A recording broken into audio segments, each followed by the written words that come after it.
దయానంద్ గారికి కొత్తగూడెం భద్రాద్రి రెండు జిల్లాల కలెక్టర్లు, ఇరిగేషన్ ఈఎన్సీ గారు, చీఫ్ ఇంజనీర్లు, అదే రకంగా ఖమ్మం సిపి గారు, ఇరిగేషన్ శాఖ అధికారులు, ఈ కార్యక్రమంలో పాలు పంచుకుంటున్న ప్రింట్ అండ్ ఎలక్ట్రానిక్ మీడియా మిత్రులతో పాటు స్థానిక రైతులు కూడా పెద్ద ఎత్తున ఇక్కడికి వచ్చారు. వారందరికీ మనస్ఫూర్తిగా హృదయపూర్వక నమస్కారం. ఇంతకుముందే నీటిపారుదల శాఖ మంత్రి వారిలో ఉత్తమ్ కుమార్ రెడ్డి గారు చెప్పినట్లు మీ దీవెనలతో వచ్చిన ఈ ఇందిరమ్మ ప్రభుత్వంలో భేషజాలకి పట్టుదలకి పోకుండా ఆనాటి ప్రభుత్వం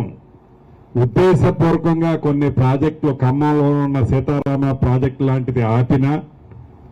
కాళేశ్వరం లాంటి ప్రాజెక్టు, మేడిగడ్డ లాంటి ఆ డ్యాంలు కట్టి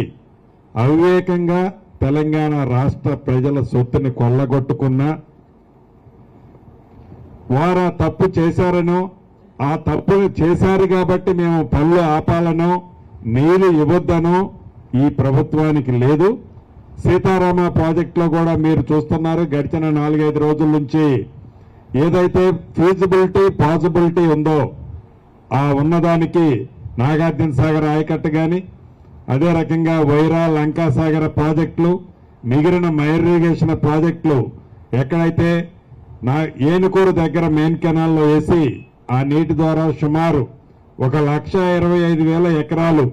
ఈ కరువు కాలంలో కూడా గోదావరి నీటితో ఖమ్మం జిల్లా ప్రాంతానికి నీళ్ళిచ్చే కార్యక్రమాన్ని చిత్తశుద్ధితో భేషజాలకు పోకుండా ఈ ప్రభుత్వం ఎలా అయితే చేస్తుందో, కాళేశ్వరం ప్రాజెక్టు ఈ ప్రభుత్వం ఉద్దేశపూర్వకంగా ఆపింది అని ఒంటి నిండా విషాన్ని నింపుకొని విషాన్ని చిమ్మే ఆనాటి 10 సంవత్సరాలు పరిపాలించిన ప్రబుద్ధులు ఏదైతే ఈనాడు రాష్ట్ర వ్యాప్తంగా రోడ్లెంట తిరుక్కుంటూ అవాకులు చవాకులు పేరుతున్నారో, కాంగ్రెస్ పార్టీ కానీ కాంగ్రెస్ ప్రభుత్వం కానీ అలా చేసే ఉద్దేశం లేదు అని మరొక్కసారి చెప్తూ, తప్పకుండా భట్టి గారు ఫైనాన్స్ మంత్రి గారు, ఉప ముఖ్యమంత్రి గారు కాబట్టి ఇప్పుడే ఉత్తమ్ గారు అన్నట్లు